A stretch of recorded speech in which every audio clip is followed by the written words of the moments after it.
ایک طرف افغانستان کی جانب سے تعلقات بڑھانے کا پیغام اور دوسری طرف کالعدم ٹی ٹی پی کو کھلی چھوٹ، یہ دو عملی قبول نہیں۔ وزیر اعظم شہباز شریف کا افغانستان کو دو ٹوک پیغام۔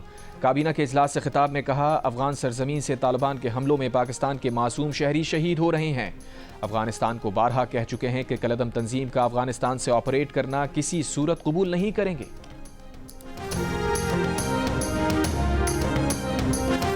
افغانستان میں خارجیوں اور دہشت گردوں کو پاکستان پر فوقیت دی تو اسٹیٹس کو برقرار نہیں رہے گا۔ آرمی چیف کہہ چکے ہیں، ایک پاکستانی کی جان اور حفاظت افغانستان پر مقدم ہے۔ D G I S P R کا دو ٹوک موقف، کہا افغانستان میں دہشت گردوں کے ٹھکانوں سے ہمارا خون بہایا جائے تو کیا بیٹھ کر تماشا دیکھیں؟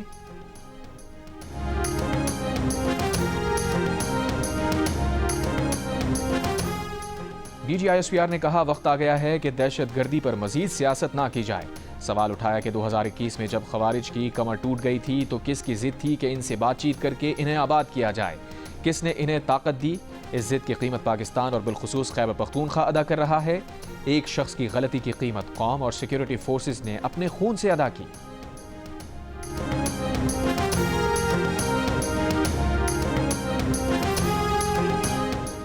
عمران صرف بہانہ ہے، میزائل ٹیکنالوجی نشانہ ہے۔ بلاول بھٹو نے بانی پی ٹی آئی کے حق میں مغربی رہنماؤں کے بیانات پر سوال اٹھا دیے۔ بانی پی ٹی آئی سے بھی وضاحت مانگ لی کہ پاکستان کے ایٹمی پروگرام کے مخالفین اور اسرائیل کی صہیونی حکومت کے حمایتی ان کے حق میں کیوں بول رہے ہیں۔ یہ کسی نہ کسی بہانے سے پاکستان سے ایٹمی اور میزائل ٹیکنالوجی چھیننا چاہتے ہیں۔ بے نظیر بھٹو کی برسی پر خطاب میں چیئرمین پیپلز پارٹی نے کہا کہ یہ تاثر ہے، مخصوص لابی پاکستان میں ایسی حکومت لانا چاہتی ہے جو اقتدار کے لیے ہر چیز کا سودا کرنے کے لیے تیار ہو۔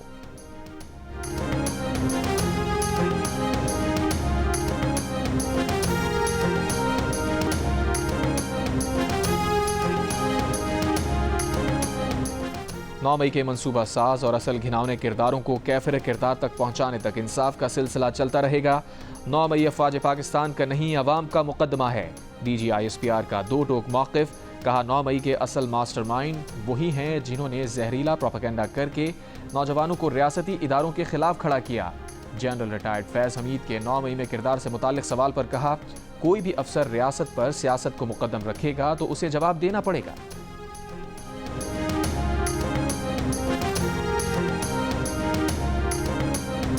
D G I S P R lieutenant general Ahmed Sharif Chaudhry کا کہنا ہے کہ کرم کا مسئلہ حل کرنا صوبائی حکومت اور مقامی انتظامیہ کا کام ہے، اداروں پر ملبہ نہ ڈالا جائے۔ ضلع کرم قیام امن کے لیے کوہاٹ میں گرینڈ امن جرگے میں جمعے کو بھی فیصلہ نہ ہو سکا، آج دوبارہ ہوگا۔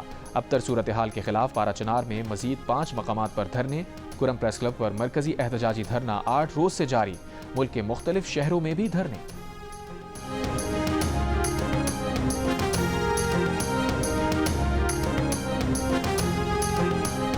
کراچی کے مختلف علاقوں میں پارا چنار واقعے کے خلاف مذہبی جماعت کے احتجاج کے باعث سڑکیں ٹریفک کے لیے بند۔ سٹار گیٹ، شاہ فیصل کالونی سمیت مختلف علاقوں میں احتجاج کے باعث ٹریفک کی روانی متاثر ہے۔ ٹریفک پولیس کی شہریوں کو متبادل راستے اختیار کرنے کی ہدایت۔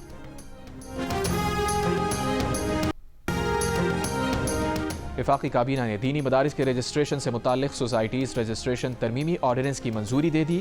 انکم ٹیکس آرڈیننس 2024 میں بینکنگ کمپنی سے متعلق ترامیم بھی منظور۔ آرڈیننس کے ذریعے بینکس کے اضافی منافع پر ٹیکس وصول کیا جائے گا۔ کابینہ نے پاسپورٹ اور شہریت کے قوانین میں ترامیم کی بھی منظوری دی۔ اب پاکستانی شہریت حاصل کرنے کے لیے پاکستان میں کم از کم 5 سال کا قانونی قیام لازم ہوگا۔ مختلف ممالک کی جانب سے شکایت کے بعد وفاقی کابینہ نے بیرون ملک جا کر بھیک مانگنے والے افراد کا پاسپورٹ ضبط کرنے کا فیصلہ کیا ہے۔ ایسے افراد پر 50,000 روپے تک جرمانہ بھی کیا جائے گا۔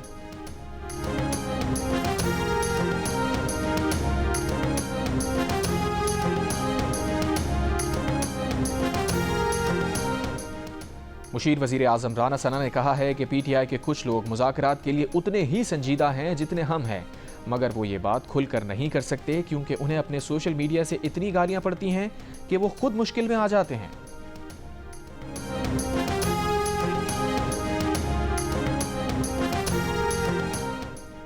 پی ٹی آئی کے ترجمان شیخ وقاص اکرم نے کہا ہے کہ ٹی ٹی پی کے لوگ پی ڈی ایم کے دور حکومت میں یہاں لائے گئے، اس کے ثبوت موجود ہیں۔ ریاست کی جانب سے غلط رویہ اپنا کر شہریوں کو دہشت گرد بنا کر پیش کیا جا رہا ہے۔ 9 مئی سے متعلق ہم سی سی ٹی وی ویڈیو کا مطالبہ کر رہے ہیں۔ پی ٹی آئی کے مطابق سویلین کا ملٹری ٹرائل نہیں ہونا چاہیے۔ ورکرز پر جو الزامات لگائے گئے اس کے ٹھوس شواہد موجود نہیں۔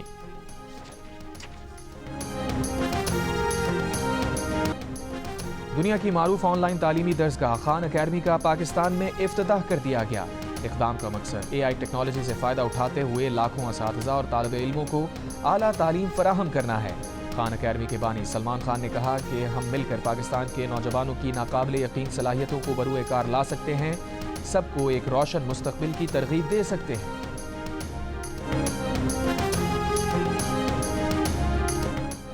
بھارت کے سابق وزیر اعظم اور کانگریس رہنما منموہن سنگھ کی آخری رسومات آج سرکاری سطح پر ادا کی جائیں گی۔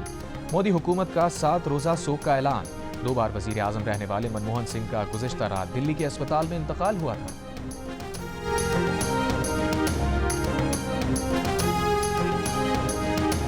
آذربائیجان ایئر لائن کا مسافر طیارہ قازقستان ایئرپورٹ کے قریب تکنیکی اور بیرونی مداخلت کی وجہ سے گرا۔ آذربائیجان ایئر لائن کا اعلان۔ ایئر لائن نے روس کے 10 ہوائی اڈوں کے لیے اپنی پروازیں معطل کر دیں۔ دوسری جانب روسی ایوی ایشن کا کہنا ہے کہ آذربائیجان کے طیارے نے گہری دھند اور یوکرینی ڈرون الرٹ کی وجہ سے اپنا راستہ بدلا۔ پائلٹ کو دیگر ہوائی اڈوں کا انتخاب دیا گیا تھا، لیکن اس نے قازقستان کا انتخاب کیا۔ حادثے کی تحقیقات میں تعاون کریں گے۔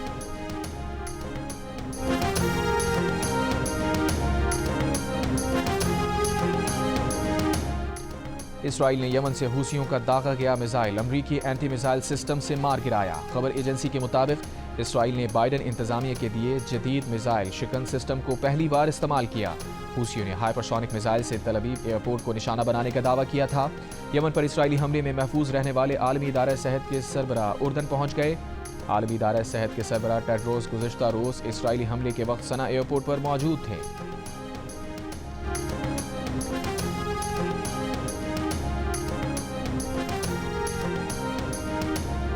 اسرائیلی فوج کا شمالی غزہ کے آخری فعال اسپتال کمال عدوان کا محاصرہ، اطراف کے علاقوں پر بمباری، 50 سے زائد فلسطینی شہید۔ اسپتال کے طبی عملے مریضوں کو باہر نکال دیا۔ سرجری ڈپارٹمنٹ، لیبارٹری، گودام اور ایمبولینس یونٹ کو آگ لگا دی۔ عالمی ادارہ صحت نے اسپتال پر اسرائیلی حملے کو خوفناک قرار دے دیا۔